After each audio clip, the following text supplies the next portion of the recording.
Bismillahirrahmanirrahim. Alhamdulillahi rabbil alamin. Wassalatu wassalamu ala rasuli rabbil alamin, nabiyyina wa habibina wa qudwatina Muhammad ibn Abdullah wa ala alihi wa sahbihi wa man sar ala nahjihi wahtada bihadihi wastanna bisunnatihi ila yaumiddin, amma ba'du. Muslimin dan muslimat, para jemaah, para pencinta ilmu sekalian, alhamdulillah pada pagi ini 29 Sya'ban, mana kita sudah di ambang Ramadan ya, 1445 bersamaan dengan 10 hari bulan 3 24. Kita teruskan bacaan kita dalam buku Wa Abshiru, di mana buku Abshiru ni buku siri-siri ayat-ayat tadabbur pilihan secara ringkas-ringkasnya. Jadi sambungan kita pada kali ini, tuan-tuan yang ada Quran boleh buka surah Al-Baqarah, surah Al-Baqarah ayat 188, ayat 188. Dia panggil larangan makan harta haram. Yang difokuskan di sini pengharaman rasuah dalam kehidupan seorang manusia. Tak kiralah dia itu muslim ke tak muslim ke, asalkan rasuah maka haram bagi semua orang. Jadi para jemaah sekalian, sebelum daripada ayat ini, tuan-tuan tengok di Quran masing-masing, ayat 183 bermulanya ayat puasa. Ayat 183 bermulanya ayat puasa. Dan kita tahulah puasa ni kita berhenti, pause, makan sekejap. Daripada terbit fajar sampai ke maghrib, makanan yang halal. Jadi makanan hak halal kita berhenti makan. Makanan yang apa ni diizinkan oleh Allah untuk kita makan, kita berhenti kerana perintah Allah Azza wa Jalla. Jadi satu benda ajaib, yang halalnya diberhenti, yang haramnya diteruskan. Maka datang ayat ini sebagai penutup kepada ayatus siyam, kepada penutup ayat puasa. Maka ayat 188 ni, mari kita baca ayat.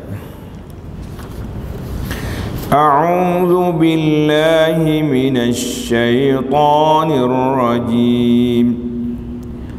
ولا تأكلوا أموالكم بينكم بالباطل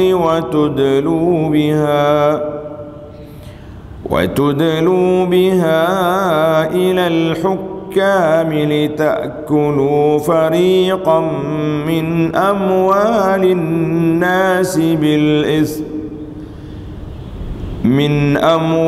الناس بالإثم وأنتم تعلمون. Maksudnya, dan janganlah kamu makan tu maknanya umum ya, jangan mengambil harta orang-orang lain di antara kamu dengan jalan yang salah. Dan jangan pula kamu mengholorkan harta kamu memberi rasuah kepada hakim-hakim, penguasa-penguasa, pegawai-pegawai, kerana hendak memakan atau mengambil sebahagian dari harta manusia dengan berbuat dosa, dengan batil, padahal kamu mengetahui salahnya. Jadi ayat ini Allah SWT peringatkan kita supaya jangan sekali-kali ambil harta orang dengan cara yang salah. Bolehkah kita ambil harta orang dengan cara yang benar? Naam. Kita berjual beli, itu harta orang. Tapi oleh kerana ada tukaran, orang setuju, ambil. Ataupun kita minta sedekah, minta bantuan, dia beri kepada kita bi nafsin, dengan jiwa yang lapang, dengan jiwa yang tenang, boleh. Yang tak bolehnya tipu, rasuah, ambil riba dan segala perkara lorong-lorong yang digalakkan oleh syaitan dan diharam oleh syariat. Tadabbur ayat. Tengok. Dalam buku ni dia bagi tadabbur ayat, kemudian ada pengajaran. Wala ta'kulu amwalakum bainakum bil batil, dan janganlah kamu makan. Pada bahagian pertama ayat ini Allah SWT melarang kita memakan harta orang lain dengan jalan yang salah, jalan yang batil.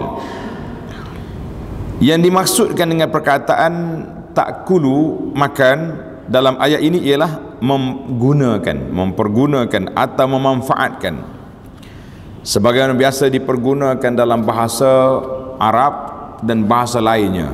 Maknanya kita kata makan tu bukan kalau tak makan pun, saya tak makan lah rasuah, tapi saya buat beli kereta, saya buat beli rumah, saya buat tu buat ni, tak semestinya makan tu makan lah. Artinya gunakan harta itu. Cuma bila kata makan tu lebih dekat dengan hidup manusia ni. Manusia ni kalau tak makan mati. Yang kedua, perkataan bil batil, dengan batil. Apa makna dengan batil? Ialah cara yang dilakukan tidak menurut hukum yang telah ditentukan oleh Allah Azza wa Jalla. Maka semua yang ni maka jadi batil. Para ahli tafsir mengatakan banyak perkara-perkara atau perbuatan-perbuatan yang dilarang yang termasuk dalam ruang lingkup bahagian pertama ayat ini, iaitu makan riba. Sama juga dia kata makan riba. Riba ni orang tak makan juga, orang ambil duit. Yang kedua, menerima harta tanpa hak untuk itu, seperti mengambil upah daripada kerja yang tidak diselesaikan. Kita janji nak buat benda ni tapi tak selesai, tapi minta upah. Zaman kita hari ni minta maaf lah sebut, kita ni sangat dekat dengan hidup kita hari ni, buat klaim. Kita pergi 100 kilo, tulis dalam borang 350 kilo. Duduk di hotel bajet, pergi klaim hotel 5 bintang. Yang betulnya benda yang kita tak buat, kita ambil. Ini termasuk.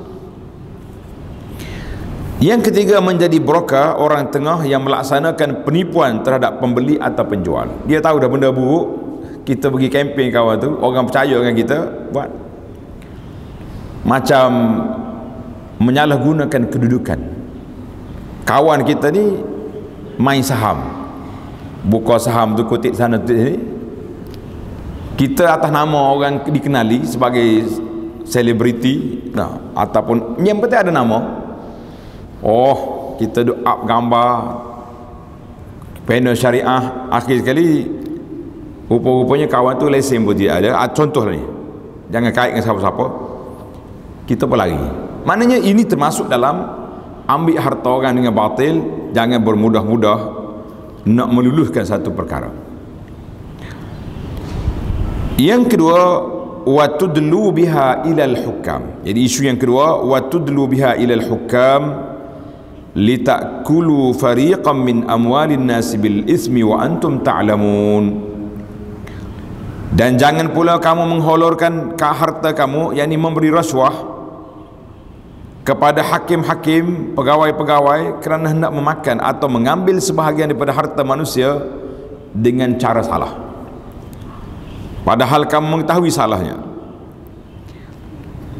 Bahagian yang kedua atau bahagian yang terakhir daripada ayat ini, kita dilarang dan ditegah daripada memberi rasuah kepada hakim dengan maksud untuk mendapatkan sebahagian harta orang lain dengan cara yang batil, dengan menyogok atau memberikan sumpah palsu atau mendatangkan saksi palsu ataupun apa sajalah bukti-bukti palsu yang sangat berbahaya, yang menyebabkan dengan sebab kita keluarkan saksi ataupun akuan palsu, keluar sijil-sijil palsu terhadap apa saja yang boleh menghilangkan harta orang lain, maka itu termasuk.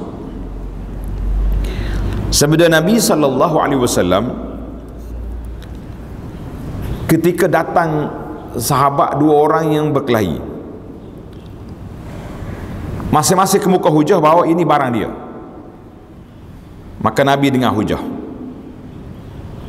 Walaupun Nabi SAW ada mukjizat, dia boleh je minta wahyu daripada Allah Ta'ala siapa betul di antara dua orang ni, tapi Nabi tak guna jalan wahyu. Kenapa? Kalau Nabi guna jalan wahyu, nanti Nabi tak ada, Nabi wafat, macam mana Sayyidina Abu Bakar nak jatuh hukum? Ini di antara isu. Bagaimana Sayyidina Abu Bakar nak jatuh hukum nanti Nabi sudah wahyu tidak ada, maka Nabi tak guna. Dia dengar hujah. Mana hujah kamu? Mana hujah kamu? Dengar. Kemudian Nabi kita bersabda, innama ana basyarun, aku ni manusia, aku tak tahu benda gaib kecuali yang Allah Ta'ala beritahu. Wa innakum takhtasimuna ilayya, kamu mari berhukum, berhujah depan aku. Wa la'alla ba'dukum an yakuna alhana bi hujjatin min ba'd, di antara kamu ni ada orang yang pandai berhujah, macam inilah peguam-peguam yang bijak, putar fakta ataupun apa saja, cari kelemahan-kelemahan hujah kawan, macam-macam. Jadi fa'aqdi nahwa ma asma, aku akan jatuh hukum mengikut hujah yang aku dengar. Faman qadaitu lahu bihaqqi akhihi syai'an fala ya'khudhu, kalau bila aku dengar hukum ni, aku pun jatuhkan hukum, menang awak, menang orang ni, sedangkan kamu tahu kamu tipu, jangan ambil. Fa innama aqta'u lahu qit'atan minan nar, aku hanya memotong pada kamu potongan api neraka. Hadis ini dikeluarkan oleh Imam Bukhari dalam sahihnya. Apa dia maksud hadis larangan Nabi sallallahu alaihi wasallam? Apa dia maksud? Maksudnya Nabi kita sallallahu alaihi wasallam beritahu, walaupun hakim jatuh hukum menang kita, tapi kita tahu benda tu benda tak betul, yang betul yang kan oleh kerana peguam kita bijak, putar fakta, kona sana kona sini kita menang, tetap benda tu haram di sisi Allah Azza wa Jalla walaupun halal di sisi undang-undang. Ini kembali kepada iman kita kepada Allah Azza wa Jalla. Kesimpulannya, pada ayat ini Allah SWT menjelaskan tentang hukum berkaitan memakan harta orang lain secara batil. Maka hukumnya adalah haram, ia termasuk daripada perbuatan yang zalim. Artinya, tidaklah halal bagi seorang Muslim untuk makan harta saudaranya tanpa kerelaan darinya. Mana kita minta orang, kerana tu kita tak boleh paksa orang. Minta boleh, orang nak bagi, nak paksa orang jangan. Ialah dengan memberikan rasuah kepada hakim atau peguam bela agar memberikan keputusan yang tidak benar kepada lawannya. Jadi peguam tahu dah anak guam dia ni salah, tapi oleh kerana kita bayar lebih, lawanlah. Mereka melibatkan hakim dalam membutuhkan hukum yang tidak sesuai dengan kebenaran, serta memakan, menggunakan, memiliki dan menguasai sebahagian harta orang lain dengan persaksian dan sumpah palsu, serta melanggar ketentuan Allah Subhanahu wa taala, walaupun mereka mengaburi mata semua dengan kemenangan daripada keputusan hakim. Hakikatnya mereka mengetahui adakah harta yang mereka dapati itu hak mereka atau hak orang lain. Sungguh buruk sekali perbuatan mereka itu. Ini jelaslah kepada kita bahawa keputusan hakim bukan menghalalkan yang haram, cuma memberi hak kepada orang yang berkelahi, itu saja. Benar aku ni dah hujah awak lemah, nak kata macam mana? Hakim aku dengan hujah yang kita ada, ataupun hakim yang telah diberi rasuah yang menyebabkan dia belot daripada kebenaran. Ini mungkin adalah, kita tak kata hakim tempat kita kata ada hakimnya sedemikian. Pengajaran umum, rasuah adalah satu perbuatan yang sangat jijik di sisi Islam. Walaupun jelas perbuatan ini haram dan menyalahi undang-undang, tetapi jika dilihat di alam nyata, kes-kes rasuah banyak sekali berlaku di negara kita, lebih-lebih lagi yang melibatkan orang-orang Islam. Seolah-olah mereka tidak menganggap rasuah itu salah satu dosa besar yang salah di sisi Allah Azza wa Jalla. Mengapa? Timbul soalan, kenapa orang Islam tidak menganggap rasuah itu dosa walaupun dia tahu salah?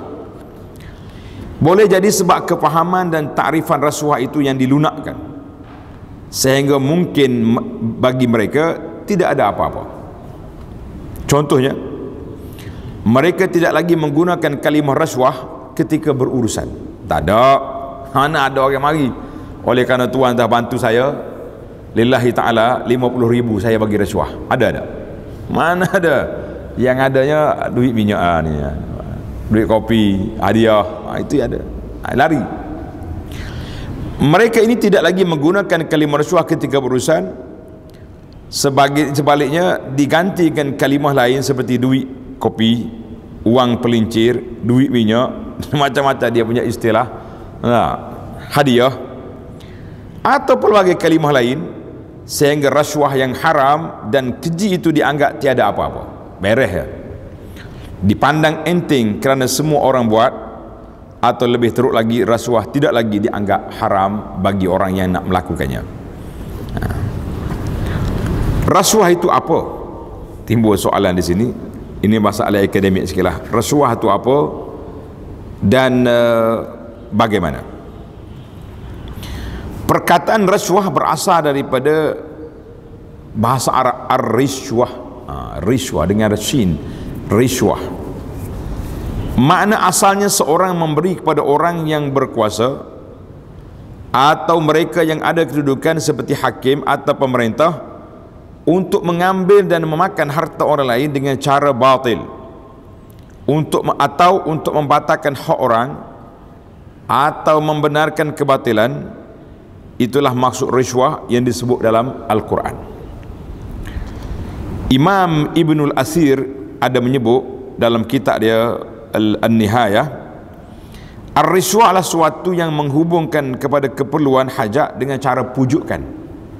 Satu, dari sudut istilah, ar-rishwah merupakan suatu yang diberikan untuk membatalkan kebenaran atau menegakkan kebatilan. Yang pentingnya dua ya, batal yang benar, tegak yang batil, maka nama dia rishwah. Syekh Dr. Yusuf rahimahullah menyebut, termasuk memakan harta orang lain dengan cara yang batil ialah menerima rishwah, iaitu wang yang diberikan kepada penguasa atau pegawai supaya penguasa atau pegawai tersebut menjatuhkan hukuman yang menguntungkannya atau hukum yang merugikan lawannya menurut kemahuannya, atau supaya diawalkan urusannya atau ditunda kerana ada suatu kepentingan dan sebagainya. Ini panjang dia definisi. Dalam Kamus Dewan Bahasa, istilah rasuah telah digunakan pakai dalam bahasa Melayu yang bermaksud pemberian untuk menumbuk rusuk. Dia panggil tumbuk rusuk. Jarang ada dengar lagi ni. Jarang orang tua-tua mungkin ada tumbuk rusuk dia kata. Atau menyogok dan menyuap. Lah ni tak ada belakang ni. Adanya duit kopi dengan duit minyak. Manakala menurut SPRM, kita tafsir Quran pun keluar juga istilah ni. Rasuah ialah penerimaan atau pemberian suapan sebagai upah atau dorongan untuk seorang individu melakukan atau tidak melakukan sesuatu perbuatan yang berkaitan dengan tugas resmi. Suapan terdiri daripada wang, hadiah, bonus, undi, perkhidmatan, jawatan, upah, diskaun dan sebagainya. Banyaklah kalau ambil teliti hak ni, ramah kena masuk. Dalam bahasa yang mudah dipahami, salah satu makna rasuah ialah harta, duit, wang atau apa yang dapat ditukar dengannya untuk menghasilkan apa yang dihajati. Dalam erti kata lain, ini merupakan jalan pintas untuk mendapatkan apa yang dihajati, maka dia akan buat walau macam mana pun, walaupun jalan pintas itu dipenuhi duri dan bahaya. Contohnya, dengan pendapatan kita sekarang, mungkin kita hanya mampu beli rumah berharga 300,000 saja. Ansurannya pula mungkin hampir pencen baru habis bayar. Tapi dengan cara rasuah, mungkin boleh beli rumah harga 3 juta, dijelaskan bayarnya dalam tempoh yang begitu pendek. Perbuatan seperti ini sebenarnya adalah satu pertarungan dalam jiwa seorang, sama ada dia boleh mengawal nafsu atau tidak. Orang yang terlalu kasih kepada harta tidak akan lagi melihat kepada moral dan implikasi, tetapi mereka nampak sebuah kesenangan yang bersifat segera, sedangkan kesenangan itu amat sementara dan terpalit dengan berbagai isu yang cukup berbahaya. Baiklah, itu definisi yang agak detail. Jadi penerbit kata kena detailkan di sini supaya masyarakat bila baca dia boleh kesan, oh ini di antara perkara yang tidak baik yang berlaku dalam masyarakat. Baik, kita mencari dalil daripada Al-Quran dan juga dari sunnah Nabi sallallahu alaihi wasallam. Biasanya rasuah dijadikan sebagai satu jalan pintas seseorang untuk mengecapi kehidupan mewah atau dengan erti kata lain mahu menjadi kaya dalam masa singkat. Dia dua ya, sama ada dia rasuah ataupun dia buat skem-skem cepat kaya yang menipu orang. Kebiasaannya orang yang melakukan budaya ini tidak memikirkan kesan buruk yang akan terjadi. Sebaliknya mereka hanya memikirkan keuntungan pada diri sendiri. Sebagai umat Islam, keredaan dan keberkatan daripada Allah wajib dititik beratkan dalam apa jua urusan. Kalau kita mikir hak ni tuan-tuan dan puan-puan, kita mikir harta aku ni kalau banyak pun tak berkat, buat apa? Buat menyusah. Tidur malam tak lena. Tengok, asyik duduk tengok akaun, asyik duduk tengok siapa yang akan tutup hutang, siapa yang akan kena. Fikir juga nanti akan diserbu oleh pihak Suruhanjaya rasuah. Dan macam-macam kita akan fikir. Sebelum kita fikir malaikat cabut nyawa, apa kita nak jawab depan Allah? Dan mana orang Muslim kena letak situ depan dia. Jadi kita kena letak keberkatan. Islam sangat melarang umatnya daripada mengamalkan budaya ini. Pengharaman rasuah adalah jelas sama ada dalam Quran dan Sunnah. Larangan rasuah dalam Quran diambil daripada celaan Allah Subhanahu wa taala terhadap kaum Yahudi yang biasanya mengambil rasuah. Di antaranya firman Allah taala dalam surah Al-Maidah ayat 42, samma'una lil kadhibi akaluna lis-suh. Pokok Yahudi ni mereka sangat suka mendengar berita-berita dusta dan sangat suka memakan segala harta yang haram, rasuah dan sebagainya. Walaupun ayat ini turun kepada Yahudi, kita jangan fikir tak kena kita lah, sama juga. Ada di kalangan masyarakat kita ni sama'u dalikid, suka benar dengar cakap benda-benda yang bohong, benda-benda gosip, benda-benda cakap-cakap dia panggil khabar angin. Khabar angin itulah hak jadi berita ni. Hak betul-betul khabar hak sahih ni tidak diviralkan. Masalah. Jadi dua sifat yang buruk ada pada Yahudi dan ada juga pada kita kalau kita ikut perangai dia, iaitulah suka dengar benda bohong, makan harta haram. Al-Imamul Baghawi rahimahullah ta'ala menjelaskan ayat ini dengan mengatakan ayat ini turun berkenaan para hakim Yahudi. Seorang bapa Yahudi jahat di Madinah, nama dia Ka'ab bin Al-Ashraf. Ka'ab bin Ashraf ni jahat sangat. Tuan-tuan tanda, ana letak dalam buku Madinah yang ana usahakan itu dengan gambar-gambar kubu Ka'ab. Masih ada lagi di Madinah sekarang. Kota Ka'ab ada lagi. Pernah pergi tengok? Pergi melawat dah? Kena pergi sekali. Nak pergi kena ikut Abu Anah baru jaga baru siapa. Baru ni kita pergi umrah jejak sirah. Ustaz kuat, dia mengikut pula letih. Cari tempat tu, cari tempat sejarah. Kubu Ka'ab yang ada. Inilah salah seorang daripada bapa Yahudi yang Nabi tawaran istimewa, man li Ka'ab bin Ashraf, siapa dia boleh pergi bunuh Ka'ab sebab dia terlalu jahat. Jadi dalam negara Islam ni kalau penyakit barah, penyakit kanser macam orang kecil manis tu yang boleh membawa kepada kematian, doktor kena potong kaki. Ini pun Ka'ab ni terlalu jahat, dia akan porak-porandakan masyarakat Madinah dengan kejahatan dia. Maka Nabi bagi offer, tawaran pada sahabat, siapa dia boleh bunuh Ka'ab. Maka Ka'ab dibunuh di kota, di istananya, di Saddu Butuhan di Madinah. Jadi Ka'ab ni jahat sangat. Mereka menerima rasuah dan memutuskan hukum untuk memenangkan orang-orang yang merasuah mereka. Patutlah Nabi kita suruh bunuh. Begitu juga dengan firman Allah Ta'ala yang kita baca tadi, wala ta'kulu amwalakum bainakum bil batil wa tudlu biha ilal hukam. Maka harta batil dan merasuah para hakim, ini juga perbuatan jahat. Syekh Muhammad Ali As-Sabuni rahimahullah dalam tafsir dia kata, janganlah sebahagian kamu memakan sebahagian harta orang lain dengan cara yang tidak dihalalkan oleh Allah, seperti kamu memberi rasuah kepada hakim-hakim. Dalam senara tafsir itu banyaklah ciri-ciri dia, cuma dia fokuskan kepada kita, fokusnya kepada rasuah. Manakala dalam sebuah hadis Nabi sallallahu alaihi diriwayat oleh Abdullah bin Amru, Rasulullah sallallahu alaihi bersabda, laknatullahi 'alar rashi wal murtashi. Dengar ni. Laknat Allah Taala ke atas pemberi dan penerima rasuah. Jangan kita sekarang ni yang kalau kena tangkap penerima ke pemberi, undang-undang kita ada sekarang ni. Patutnya orang beri dan orang terima, dua-dua masuk. Pakai baju orang yang belakang. Jarang pemberi kena, penerima tu kena kan. Jadi kena dua-dua kena ambil. Sebab dua-duanya dilaknat oleh Allah Azza wa Jalla. Dua-dua dilaknat. Tuan-tuan tengok ya, mana-mana hadis perbuatan yang disebut oleh Nabi SAW ataupun disebut oleh Allah sendiri dalam Quran, Allah Ta'ala laknat.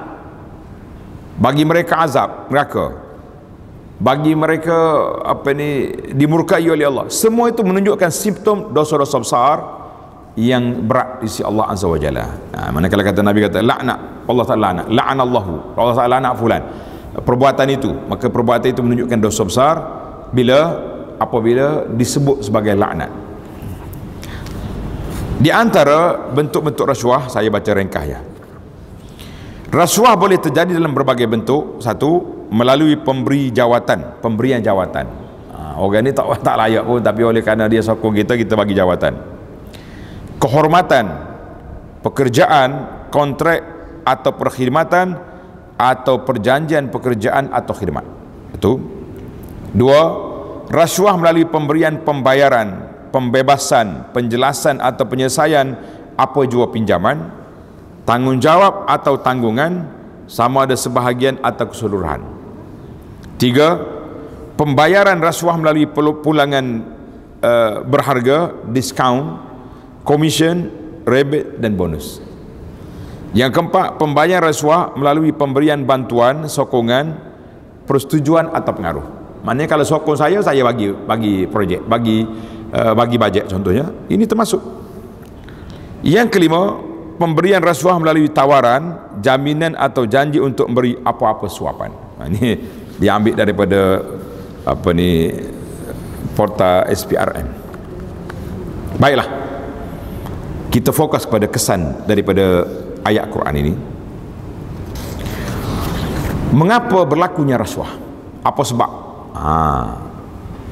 Antara punca berlakunya rasuah dalam kalangan orang-orang Islam adalah, yang pertama, kurangnya keimanan dan ketakwaan kepada Allah Azza wa Jalla. Itu besar sekali ya. Kalau orang yakin dia akan bertemu dengan Allah, dia tahu perbuatan ini dosa, dia tak akan buat.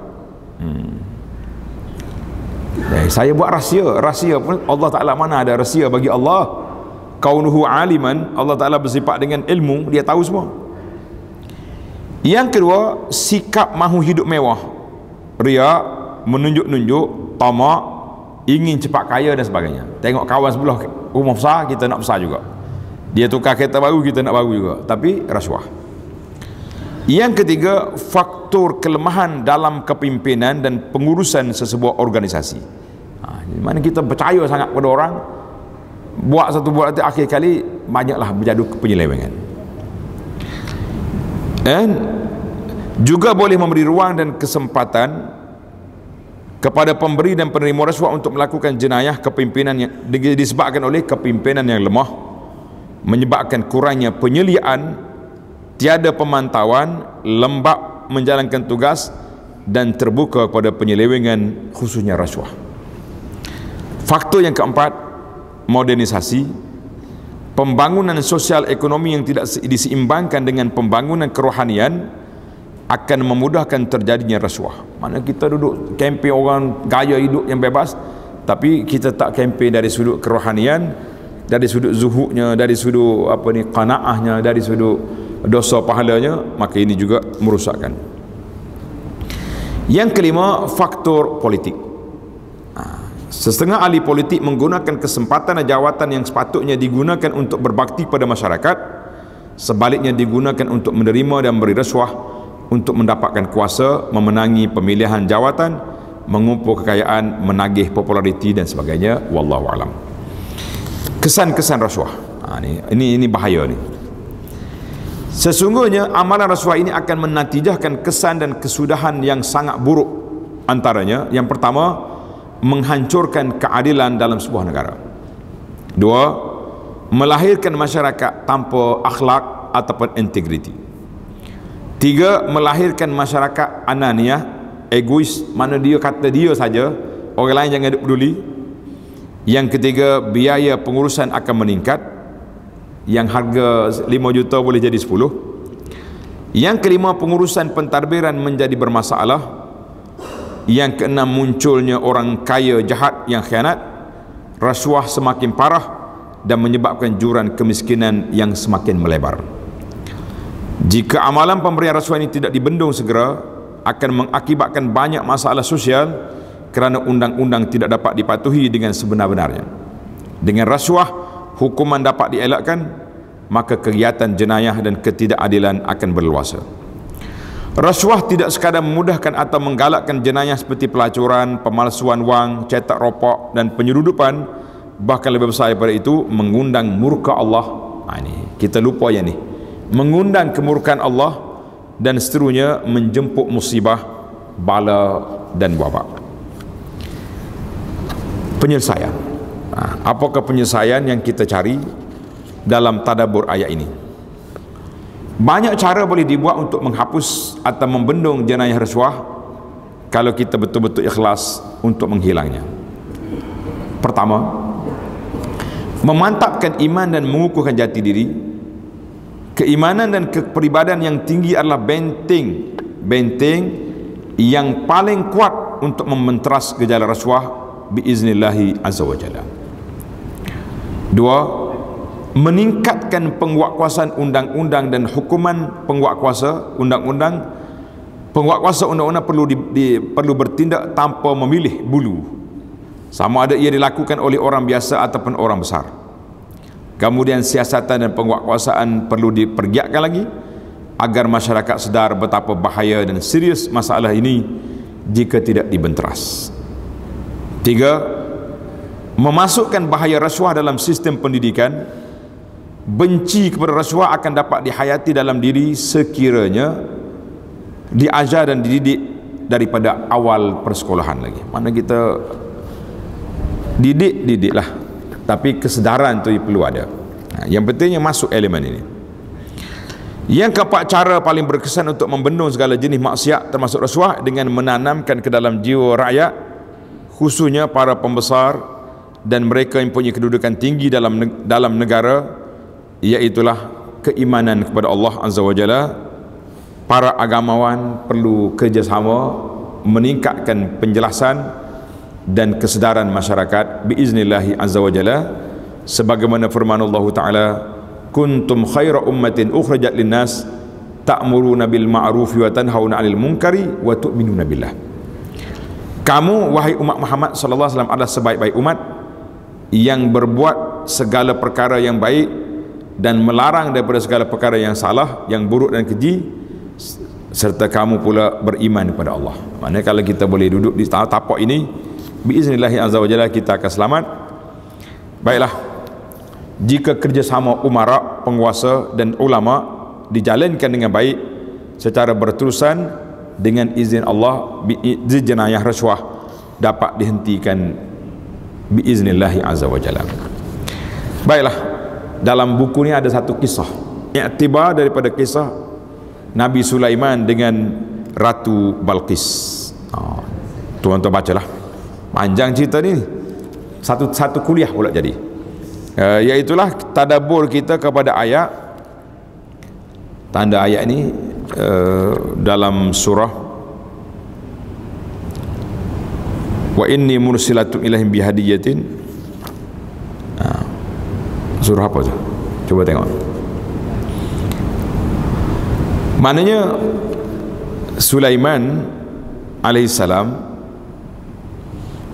bila ya, Suratul Namli tak tulis, Suratul Namli ayat 35 sehingga ayat 37. Ingatlah cerita burung pelatuk Hudhud pergi, dia jumpa seorang raja perempuan yang duk sembah matahari mari.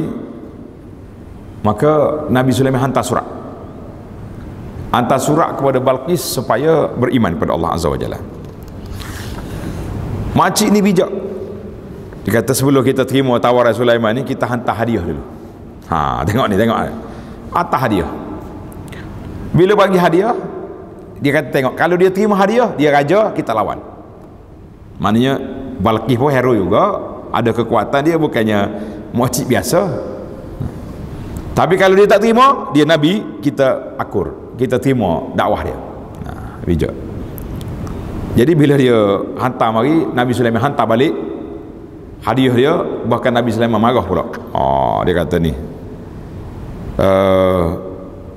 irji ilaihim, buat balik semua hartamu. Tak mau masuk Islam, aku akan bawa tentera yang akan serang mereka. Jadi akhirnya larilah dia. Jadi Balqisnya bila dia dengar ini, tengok Nabi Sulaiman marah dia. Nabi Sulaiman kata, mu nak bagi rasuah kepada aku? Allahu Akbar. Tengok ni, kita ambil kesimpulan nombor 63, muka surat 63. Berkata Syekh Salah Al-Khalidi rahimahullah dalam menafsirkan ayat 35 surah An-Naml, seakan-akan Nabi Sulaiman berkata seperti berikut, aku bukanlah orang yang memberi dan menerima rasuah dengan nama hadiah. Ada. Kerana Allah telah memberi kekayaan kepadaku dengan begitu banyak pemberian, bahkan kamulah golongan yang suka memberi rasuah dan hadiah. Marah Sulaiman. Ternyata Nabi Sulaiman mendidik kita supaya tidak mengejar rezeki dengan jalan salah. Walaupun jalan rasuah itu hadiah dengan berselindung di atas nama hadiah atau sedekah atau duit minyak, akhirnya berkat keyakinan Nabi Sulaiman AS bahawa rezeki itu datangnya dengan jalan yang diredai oleh Allah Azza wa Jalla, lalu Allah membuka lagi pintu keberkatan dan hidayahnya dengan keislaman Ratu Sabah. Qalat rabbi inni zalamtu nafsi wa aslamtu ma'a Sulaimana lillahi rabbil alamin. Jadi mari Balqis, dia menerima Islam. Kita kata alhamdulillah. Baiklah para jemaah sekalian, kesimpulan. Beringatlah para pembaca bahawa sumber daripada rasuah itu adalah kotor dan haram, dan setiap jasad yang membesar daripada sumber yang haram, tempat yang paling layak untuknya adalah neraka, wal iyaz billah. Sabda Nabi SAW, innahu la yadkhulul jannata lahmun nabata min suhtin an-naru aula bihi. Sesungguhnya tidak akan masuk syurga siapa yang tumbuh dagingnya yang membesar dengan sumber atau makanan yang haram, rasuah, maka nerakalah yang selayak baginya. Hadis riwayat Ahmad dengan sanad yang sahih. Sesungguhnya kesejahteraan dan keberkatan negara kita sangat bergantung pada sejauh mana kualiti dan nilai diri setiap pemimpin dan juga rakyatnya. Jika kita mengamalkan budaya hidup yang berteraskan ajaran Islam, maka negara akan bergerak maju biiznillah. Jika kita mengamalkan gaya hidup yang keji seperti rasuah dan salah guna kuasa, maka negara pun boleh runtuh. Dengan kuasa duit atau rasuah, pesalah boleh terlepas daripada hukuman. Dengan rasuah jugalah orang tidak bersalah pula yang menerima hukuman, yang tidak layak mendapat kuasa yang layak pula dipinggirkan. Rasuah akan meninggalkan kesan yang buruk terhadap diri kita secara individu, menjatuhkan marwah dan imej kita, merusakkan keharmonian rumah tangga dan memalukan anak cucu dan seluruh keluarga. Selain itu, ianya boleh mencacatkan neraca ukur kita terhadap apa yang baik dan apa yang buruk. Ia juga boleh menjejaskan kestabilan politik, menggugak keselamatan, melahirkan kezaliman dan bermacam-macam perkara negatif. Umat Islam yang beriman wajib menjauhi rasuah, kerana orang yang beriman pasti tidak sanggup menyuapkan makanan haram ke mulut anak dan isteri yang dibeli daripada sumber yang haram, apatah lagi untuk menghadiahkannya kepada kedua ibu bapa. Apalah artinya kekayaan dan kemewahan duniawi yang diakhiri dengan kehidupan hina yang berpanjangan di akhirat? Insaflah sebelum nyawa keluar daripada halkum, sebelum ajar datang menjemput. Maka kalau yang sudah terjebak, kita taubat kepada Allah SWT dengan cara kita bersihkan harta kita, keluarkan harta-harta rasuah daripada akaun kita, pergilah letak di tempat-tempat yang sesuai, sama ada hantar balik ke Baitul Mal dengan dimaklumkan harta tak patuh syariah, ataupun diberi kepada tempat-tempat awam yang memberi untuk kegunaan masyarakat. Wallahu alam. Mudah-mudahan tadabbur kita kepada ayat ini sempena dengan kedatangan Ramadan yang mubarak. Maknanya kalaulah bulan Ramadan ni kita tak makan yang halal, tiba-tiba makan yang haram, kerana itu kata ulama tafsir ajaib wallah. Dua perkara ajaib dalam ayat puasa. Tuan-tuan perhati tengok. Ayat 183 puasa. Tengah-tengah ayat puasa mari 186, mari ayat wa iza sa'alaka ibadi anni. Kalau hamba aku tanya tentang aku, jawab aku dekat. Maknanya tengah puasa jangan lupa doa. Setelah kita berpuasa tak makan yang halal, jangan makan yang haram. Karena itulah dia panggil Quran ini tafsir Quran bil Quran, tanasub, susun munasabatul ayat, cukup menarik untuk kita tadabbur, perhati, dan untuk kita mendapat manfaat daripada ilmu tadabbur Al-Quran, insya-Allah. Mudah-mudahan Ramadan datang pada tahun ini, tuan-tuan dan tuan-puan, para jemaah sekalian sangat bersedia untuk meningkatkan ilmu tadabbur Al-Quran kepada ayat-ayat pilihan kita ini.